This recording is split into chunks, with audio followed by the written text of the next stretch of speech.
smooth curves e a descent approach. A descent approach, ok?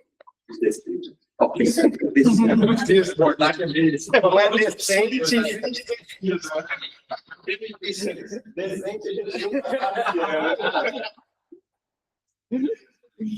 Bom, obrigado à comissão pela oportunidade de apresentar o trabalho. Tá? Para mim é um prazer muito grande estar aqui. Eu passei a frequentar o grupo mais ou menos recentemente e eu queria parabenizar o Daniel também. Tá? Por isso, espero que você curta bastante o evento, mesmo que num aberto complementar dessa palestra aqui, mas enfim. Bom, eu vou falar para vocês desse assunto sobre curvas regulares e não lisas. Vocês vão ver que isso é um fenômeno de característica positiva, tá? Não vai ser igual o único slide com FQzinho que vai aparecer, mas, como do Guilherme, mas vai ter uma interseção a princípio com os problemas que a maioria do grupo está interessado, uma interseção bem pequena por enquanto, tá certo? Então, eu vou começar definindo o que é esse objeto. Então, pega C, uma curva geometricamente integral sobre um corpo K. O que isso significa? Significa que a C e a extensão de C ao fecho algébrico do seu corpo de base, essas duas curvas são integrais, ou seja, reduzida e irredutível. Tá certo? A gente diz que um ponto de C é regular quando o seu anel local ele é um anel regular. Tá? O que isso significa? Significa que a dimensão do espaço tangente de Zariski é igual a 1. Tá? Um ponto P ele é dito liso quando os pontos da curva obtida pela extensão de C ao fecho algébrico do corpo K, que estão sobre P, são todos pontos regulares. Tá? Se você está num corpo algebricamente fechado, obviamente que os conceitos são iguais, né? Tá certo? Mas se você está sobre um corpo não necessariamente algebricamente fechado, esses conceitos podem ser distintos e eu vou mostrar para vocês. A gente diz que a curva C é regular, respectivamente lisa, quando todo ponto da curva for um ponto regular, respectivamente liso. Tá? Duas observações sobre esse fenômeno. É possível provar que suavidade implica irregularidade e é possível verificar que esse fenômeno de não suavidade somente ocorre em corpos que não são perfeitos, sobre corpos que não são perfeitos. Tá legal? Então, por exemplo, característica 0, não tem nada disso. Sobre FQ, também não tem nada disso, mas a conexão ainda existe. Tá legal? E eu vou mostrar para vocês. Bom, o objeto do interesse principal desse trabalho são as curvas regulares e não lisas. E agora, antes de mostrar que elas têm uma conexão grande na área de geometria algébrica, geometria aritmética, corpos de funções, singularidades, eu vou, enfim, mostrar para vocês o porquê que ainda eu posso estar aqui. Tá legal? Bom, então eu vou começar pegando essa curva C sobre esse corpo de funções racionais sobre FP. Esse corpo não é perfeito. Ok? E a curva C é definida por essa equação, onde a característica é maior do que 2. Tá? Se a gente aplica o critério jacobiano e calcula as derivadas parciais e olha o sistemazinho bonitinho aqui, a gente vai ver que essa curva estendida ela possui uma única singularidade, tá? Que é esse ponto aqui. Ok? Agora, quem é o ponto da curva C que vive embaixo dessa singularidade? É o ponto dado por esse ideal primo dentro desse domínio aqui. Tá? E esse ponto é regular. Por que ele é regular?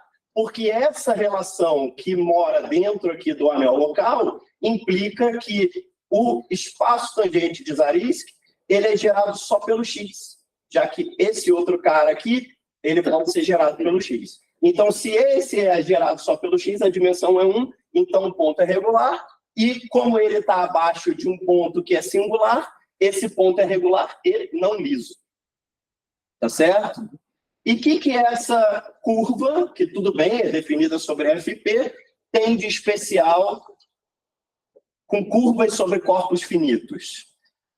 A questão é que essa curva ela é a fibra genérica de uma família de curvas singulares. Que família de curvas singulares? É um mapa de A2 para A1 sobre FP, que é dado por essa sentença. Se você pegar a fibra sobre cada Tzinho aqui, você obtém uma curva como essa para T's específicos no FP. Está entendendo? Então, se aqui nesse ponto, a gente vê que esse tipo de curva ele está ligado com o estudo de famílias de curvas singulares sobre FP. Tá legal? Então, aqui que vem a possibilidade de conexão. Tá bom? E o que é interessante é que as propriedades dessa curva, dessa fibra genérica, em geral, elas influenciam nas propriedades dos membros, do membro geral da família. Tá? Isso é uma filosofia padrão no estudo de famílias de curvas. Tá? Então, agora, eu vou tentar convencer vocês colocando várias conexões e vários problemas de que, de fato, a gente está num mundo relativamente relevante. Ok? Então, a primeira conexão é na geometria algébrica. Tá? Eu vou listar algumas conexões, pelo menos 3 aqui. E essa conexão, na verdade, ela tem a ver com o que eu acabei de falar no exemplo anterior. Tá? Curvas regulares e não lisas, elas são fibras genéricas de vibrações por curvas singulares. Isso foi observado por Deligne num dos SGAs, se não me engano, 7, eu acho. Uma coisa assim.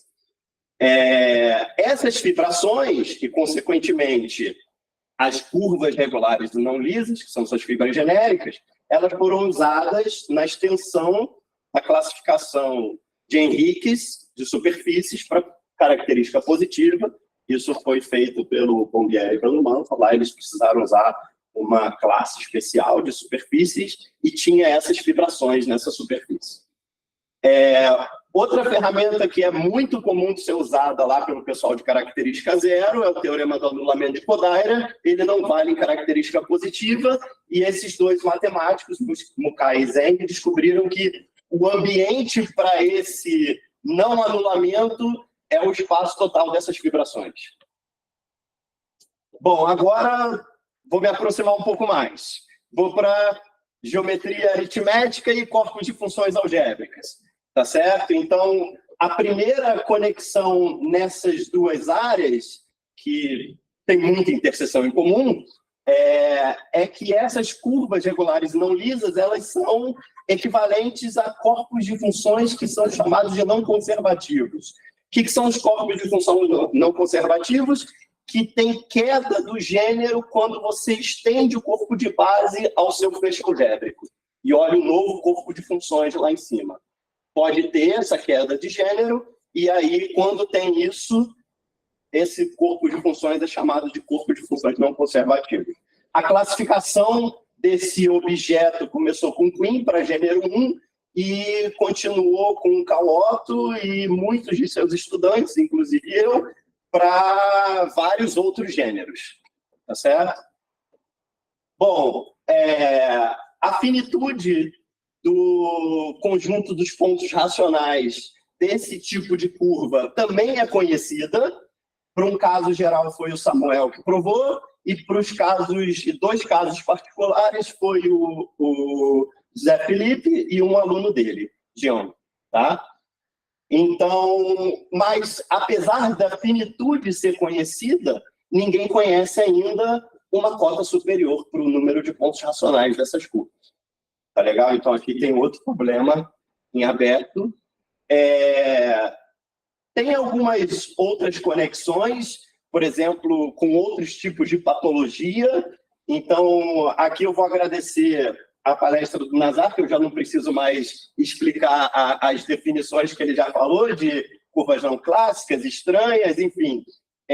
Lá na minha tese eu descobri que tem, usando essas fibrações, que existem pênsios de curvas singulares em P2 e que elas são não clássicas e curvas estranhas ao mesmo tempo. É uma coisa completamente selvagem.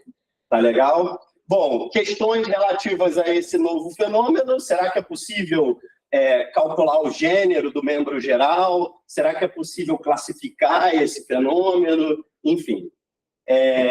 A conexão com teoria de singularidade existe também, tá? Essas curvas elas estão relacionadas a singularidades isoladas, que é uma patologia com um número de Milnor infinito. Isso foi obtido num trabalho em conjunto com o Abramo e com o João Helder, ambos lá da UF também. Tá? Então, qual é o objetivo principal desse trabalho? É obter uma classificação desse fenômeno, tá? Mas com uma abordagem diferente da que foi dada pelo Quinn, pelo Caotto e sua escola toda. Tá legal? Esse é o objetivo desse trabalho. Só para vocês terem uma noção bem vaga, mas uma noção, a abordagem que é dada aqui, né, ela é mais ou menos similar àquela abordagem que é feita para calcular a forma de Weierstrass de uma curva elíptica, que você olha dependências lineares em certos espaços de Riemann-Roch e chega numa equação e vai normalizando ela até chegar na forma de Weierstrass. Tá certo? É mais ou menos parecido. E a nossa abordagem nova, agora, que a gente está propondo, ela é baseada nesse seguinte resultado do Kimura, que se C é uma curva regular e não lisa, então a sua extensão para o corpo obtido pelas raízes pésimas dos elementos de K, ela é não regular. Tá certo? Então, o que a gente quer? A gente quer encontrar curvas não regulares sobre esse corpo que vêm de extensões de base de curvas regulares sobre esse corpo. É isso que a gente quer. Tá?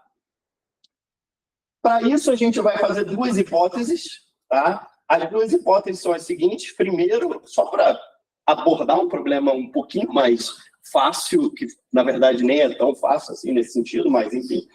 A primeira é que o corpo é separavelmente fechado, o que significa que todo ponto da curva C ele só pode ir em um ponto só no máximo de cada extensão de C para cima, por extensões da base.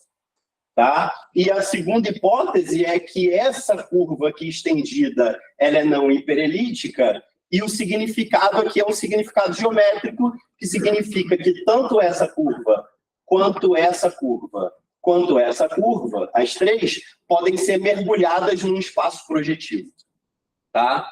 Porque está por trás aqui que todo mundo ali é Gorentz. Tá? Enfim, deixa isso um pouco quieto, mas é uma propriedade que vai junto dessa aqui para obter o mergulho. Então, o divisor canônico, o sistema linear associado ao divisor canônico, ele vai determinar o mergulho, tá, dessas três curvas nos espaços projetivos sobre cada um dos corpos respectivos, tá vendo? Tá? E o diagrama comuta, e aqui a dimensão do espaço ela é dada em função do gênero aritmético da curva C, que também é o mesmo gênero do corpo de funções, porque C é regular. Tá? Então, como é que fica a nossa estratégia? Ela é dividida em três partes. A primeira parte, então, ó, eu vou pegar nesse espaço projetivo maior, que é definido sobre esse corpo, eu vou querer encontrar quem são as variedades, as subvariedades aqui de dentro, que vêm de extensão de base de subvariedades desse espaço projetivo sobre um corpo menor. Isso é o que eu quero lá pelo teorema de Kimura. tá certo? Pelaquela intuição que veio do Teorema de Kimura. Essas variedades, elas são chamadas de PNK invariantes no trabalho, tá?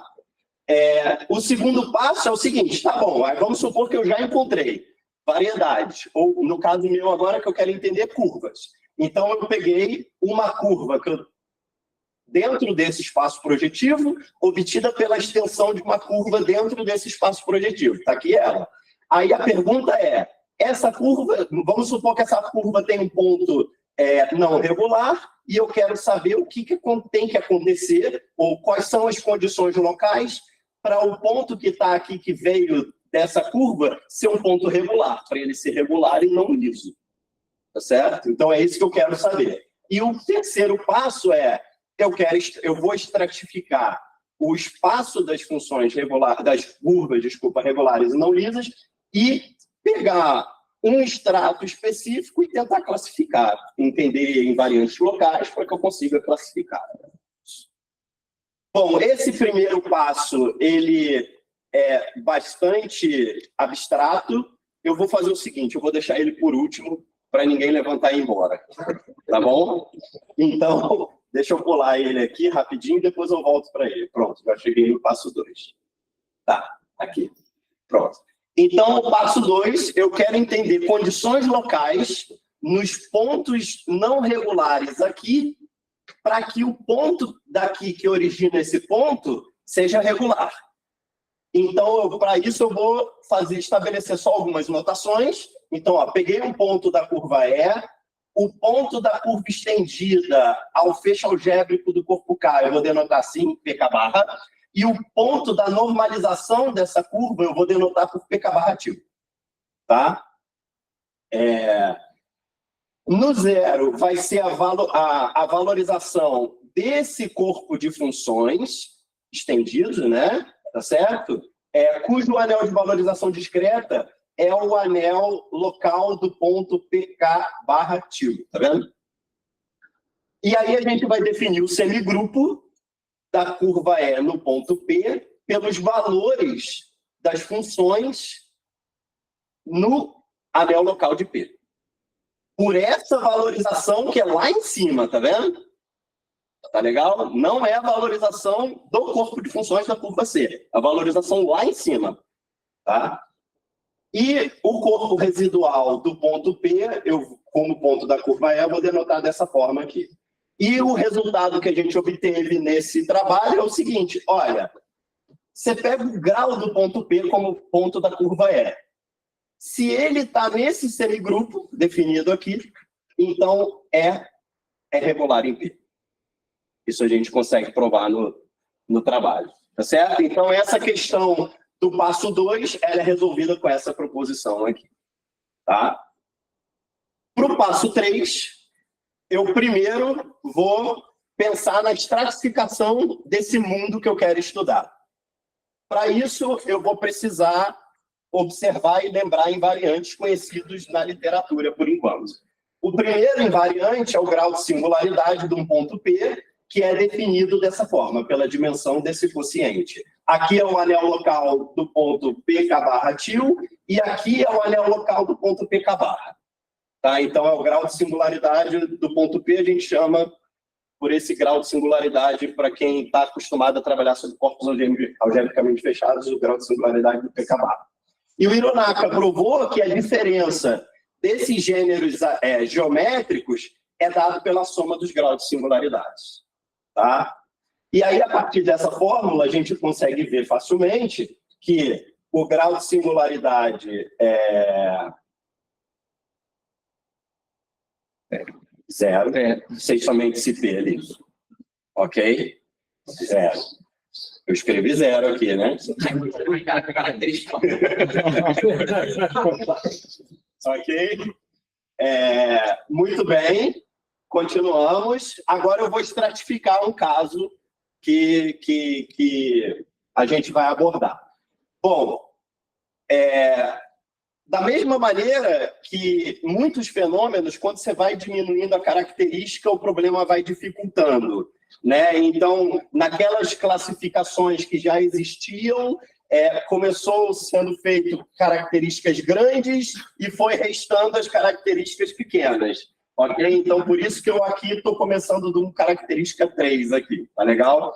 Mas muitas outras coisas já foram feitas. Então, pega uma curva regular e não lisa de gênero 3 sobre um corpo de característica 3. Então, eu tenho as seguintes possibilidades para essa formulazinha aqui, ó, para esse gênero e para número de pontos não lisos e respectivos graus de singularidade.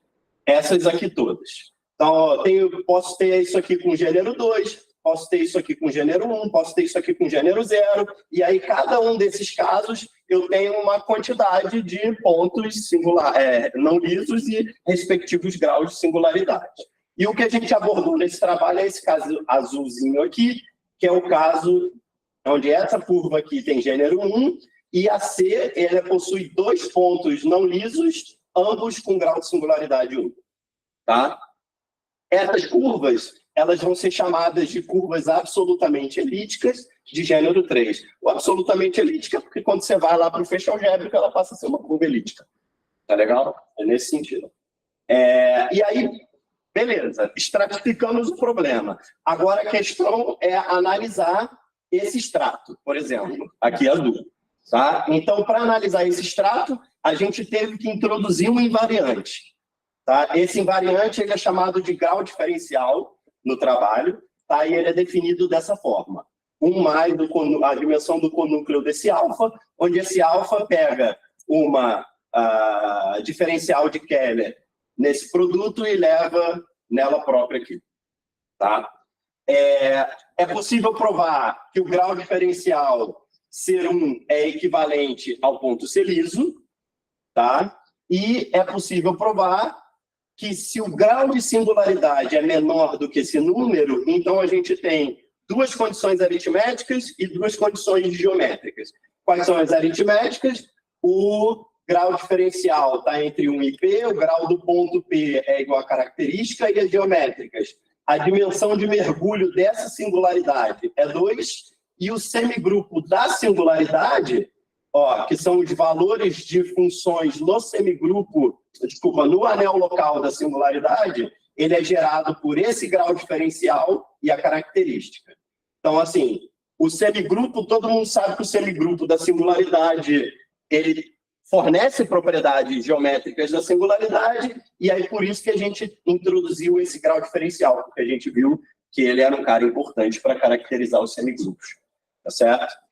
Fazendo isso e tendo em mente o passo 1, que eu ainda não falei, a gente consegue provar o seguinte teorema para curva absolutamente elíptica de gênero 3, sobre o corpo de característica 3, com esses 2 pontos aqui não lisos, nós temos que o divisor canônico ele é linearmente equivalente a 2 vezes um divisor de grau 2, a curva C. Existe uma única cônica plana sobre esse corpo K intersectando C dessa forma. Existe uma única reta nesse plano projetivo intersectando C em 2 vezes esse divisor de grau 2. E esses pontos aqui que estão acima dos pontos não lisos, só que nessa curva estendida, eles são racionais. E, além disso, a reta que é definida por esses 2 caras, só que como eles estão definidos sobre K1 sobre 3, essa reta também está aqui, né? A reta determinada nesse plano projetivo por esses 2 pontos, ela, ao cubo, ela obviamente é invariante, porque os coeficientes dela vão ser elevados ao cubo, vão cair no corpo K, e aí ela vai intersectar a curva nesse divisor aqui. Tá? E aí, a partir desse teorema, a gente consegue provar que qualquer curva absolutamente elíptica de gênero 3, ela é isomorfa a uma quártica plana projetiva dada por uma equação como essa, onde F, L1 e L foram obtidos nesse teorema. Tá? E aí, a partir dessa equação, a gente mexe um pouco com ela, joga reta aqui, cônica ali, e aí a gente obtém formas normais possíveis. tá certo? Então, as formas normais são as seguintes, eu vou definir 3 famílias possíveis onde essas curvas vão estar. A primeira família é uma família obtida por equações dessa forma, ó, aqui está aquela cônica ao quadrado, aqui está a reta em K1 sobre 3 ao cubo, vezes uma retinha, tá vendo? Igualzinho àquela equação anterior. A segunda família, a mesma coisa, equações dessa forma, tá? Só que são distintas, ó, aqui é o Z aqui, o X aqui, tá vendo? Parece que é tudo igual, mas não, lá no final é tudo distinto. A terceira família, aqui já está bem distinto mesmo, tá certo? A cônica aqui é redutível, tá vendo? Aqui a cônica é irredutível, tá? E o que a gente consegue provar, então, é que qualquer curva absolutamente elíptica de gênero 3, ela é isomorfa a uma curva dentro da união dessas 3 famílias. Qualquer curva na união das 3 famílias é absolutamente elíptica de gênero 3 e não podemos ter curvas em famílias distintas isomorfas. Tá legal? Então, aqui está a classificação desse fenômeno, ok? Calma aí agora, calma aí, quanto tempo eu tenho antes de terminar? Menos 3 minutos. Menos 3 minutos? Bom, então, não sei. Eu tento falar super rápido, vai. É uma conexão ainda bonita desses fenômenos. Só voltando aqui o primeiro passo, né? Eu quero encontrar subvariedades daqui que vem de extensão da base de subvariedades daqui. Qual foi a nossa inspiração para isso? Foi o seguinte, se a gente pega y igual a esse espaço projetivo que está acima e x o espaço projetivo que está abaixo, a gente tem um morfismo puramente inseparável do y para o x. Tá legal? E esse morfismo não é liso. Tá? Por outro lado, com um setup um pouquinho diferente desse, tem um trabalho que a gente se deparou do Nicholas Katz, que respondeu uma pergunta do Grothendieck sobre soluções gerais de certas equações diferenciais definidas com coeficientes nos inteiros. A estratégia dele, ele foi lá, passou congruência módulo P, obteve uma equação diferencial sobre um corpo de característica positiva, associada a um sistema de equações diferenciais, ele associou um objeto que ele chama de conexão, tá? Essa conexão, ele estudou propriedades locais que ela tem que satisfazer para conseguir garantir a existência de soluções para o sistema de equações diferenciais. Tá certo? E aí, nesse estudo local, a gente viu que tinha exatamente uma resposta para um problema um pouco mais geral do que o nosso, que a gente queria. Qual era o problema mais geral? Era para feitos coerentes de y que eram obtidos por extensão da base, ou por pullback, de feixes coerentes de x, quando esse morfismo é liso, ó, diferente daqui. Tá certo? Ele chamou esse teorema de Cartier, e essa conexão e essa propriedade dessas conexões que precisavam ser usadas para isso, elas vinham de geometria diferencial. Eram conexões invariantes com curvatura zero. Ok? Então, as palavras remetem bem à geometria diferencial nesse ponto, e foi exatamente isso que a gente teve que fazer. A gente teve que generalizar esse resultado para garantir essa mesma caracterização de feixes coerentes para conexões, usando conexões agora no mesmo sentido, mas agora o morfismo não era mais um morfismo liso, tá? O que é uma conexão? Rapidamente, você pega um feixe coerente S, tá?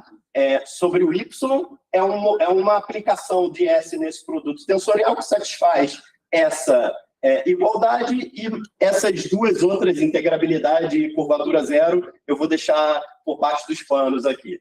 Tá? E aí o que a gente conseguiu verificar usando essa tecnologia, estendendo o teorema de Cartier, o seguinte, olha, quem são pega uma variedade Z lá do Y. ela é obtida pela extensão da base de uma variedade Z1 do X, C e somente C, ela é o feixe de ideais dessa Z é invariante pela foliação que a gente chama de mudança de base, já que extensões puramente inseparáveis têm um paralelo à teoria de Galois, só que para extensões puramente inseparáveis troca o grupo de Galois por núcleo de derivação. Então, por isso que aparecem essas coisas aqui. Tá certo? Então, com essa tecnologia, a gente consegue dar uma caracterização para esse critério que a gente precisava, consegue lá aquela proposição, rapidamente, essa aqui. Consegue essa proposição, porque a gente analisa lá sobre o feixe algébrico, tá certo? E baixa lá para o corpo K, usando aquela propriedade que a gente, esse último teorema que eu acabei de falar. Tá certo? Bom, então agora, desculpa, passado o tempo.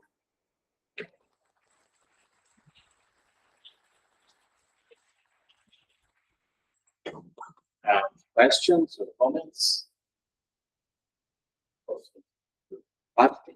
Rodrigo, quando você sobe a curva, daí você vai para a normalização. Você está assumindo que para cada ponto você só tem um cara. Isso é o fato do corpo K ser separavelmente fechado. Isso é aquela hipótese. Eu estou assumindo exatamente para isso. Qual seria o caso geral? Eu sair do corpo K e ir para o fecho separável, e aí depois eu aplico toda essa teoria que a gente já desenvolveu. Entendeu? Então aqui vai ramificar o ponto, e depois cada pontinho ramificado vai em um só. Entendeu? Mas, teoricamente, você poderia tirar essa hipótese e estudar o cilindro. Mas esses resultados que a gente fez entram fortemente, inclusive a extensão do teorema de Cartier do Katz. Entrou fortemente o corpo ser separavelmente fechado. Pode perguntar, mas é rapidinho. Eu queria saber, se você, quer dizer, com a decomposição do espaço, você teria uma ideia da dimensão das absolutamente...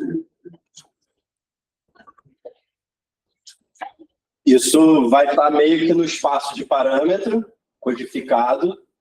Tá vendo? Aqui você tem os parâmetros que entram em cada família, na escrita de cada um desses pedaços da família. Então, por exemplo, aqui você tem 2 parâmetros entrando, só que você ainda pode ter isomorfismos entre curvas da mesma família. A gente caracteriza isso também no trabalho, mas aí eu acabei desistindo de colocar aqui. Tá certo? Mais perguntas? Uma pergunta bem rapidinha. Você assume o corpo separavelmente fechado no começo. Isso. Aí, um dos exemplos de aplicações, você fala de corpos de funções não conservativos. Exato. Eles podem ser não conservativos sobre corpos separavelmente fechados? Pode. Inclusive, um dos trabalhos da literatura, que é do Cal e do Bedoya, é feito essa hipótese também, exatamente para um ponto ir em um ponto e você ter um pouco de controle um pouco maior, entendeu? Mas pode ser. Bem, se tiver mais perguntas, muito obrigado, Rodrigo.